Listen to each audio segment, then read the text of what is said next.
Jolia Barreto, nataranta na naman sa mga ibinubulong ni Joshua Garcia. Uy! Siyempre, hindi naman maiiwasan na mayroon talagang sikreto na kanilang nararapat na pakaingatan. Sabi nga ni Joshua Garcia na mamahalin niya hanggang dulos ang pretty girl na si Jolia Barreto dahil ito lamang naman umano ang isang babaeng nagbibigay sa kanya ng pagmamahal.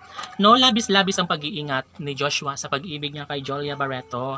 Ibig sabihin na sadyang ayaw na ayaw ni Joshua Garcia na mawalay sa kanya ang pretty girl na si Jolia Barreto. Si Jolia at Joshua ay deserve na magsama habang buhay. Kaya kahit ano pa ang mga plano ng mga bashers na sana'y maghiwalay nga ang Joshua Love Team, ngunit hanggang doon na lang umano sila dahil hindi mangyayari na basta na lang na hayaan o makawala sa buhay ni Joshua Garcia ang pretty girl na si Jolia Barreto, no? Lalong pinag-uusapan sa lahat ng social media platform ang relasyong tunay ni Jolia at Joshua na siyang nagbibigay kaligayahan sa taong bayan. Of course, mananatili umano ang isang magandang pagkakataon. Sana'y hindi na magbabago kailanman ang kanilang pagmamahalan. Siyempre, kung nanaisin ni Joshua Garcia na maipagpatuloy ang isang magandang pagkakataon tungo sa kasal na pinangarap ng taong bayan para sa Joshua Love Team, malabo pa man sa ngayon na magkaroon ng pagkakatagumpay sa kanilang pagkakatuluyan. Ngunit naniniwala ang milyon-milyon ng mga tagahanga ng Joshua Love Team na kaya nilang patunayan ang lahat, na kaya nilang ipaglaban ang kung anuman ang mas makapagbibigay saya at kaligayahan sa mga puso ng dalagang si Jolia at ng binata na si Joshua Garcia.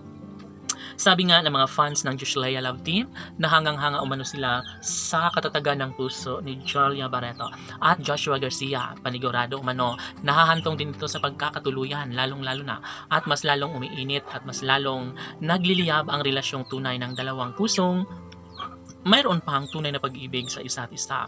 Of course, ito lamang ang isa sa pinakahinihiling at pangarap ng lahat na hindi kailanman magbabago ang isang relasyon na nararapat nilang maisakatuparan. Of course, hindi magbabago ang isang pagmamahalan ni Alden at Catherine, lalo na ito lamang ang isa sa pinakapangarap at hinihiling ng lahat. Sabi nga ni Joshua Garcia na sobrang masaya na siya ngayon, lalo na patuloy umano ang pagmamahal sa kanya ng pretty girl na si Jolia Barreto. Kilig! At sadyang nakakatuwa nga naman dahil kung anuman ang kanilang sumpaan ay tila sinusunod at binigyang halaga ang kung anuman ang sa kanila ay nagbibigay importansya, pag-ibig at mahalaga umano sa buhay ni Jolia Barreto na magkaroon siya ng habang buhay na lalaking mamahalin hanggang dulo. Kaya umaasa ang taong bayan na maikasal at makatuluyan din bandang huli ni Joshua Garcia ang pretty girl na si Jolia Barreto. Laban!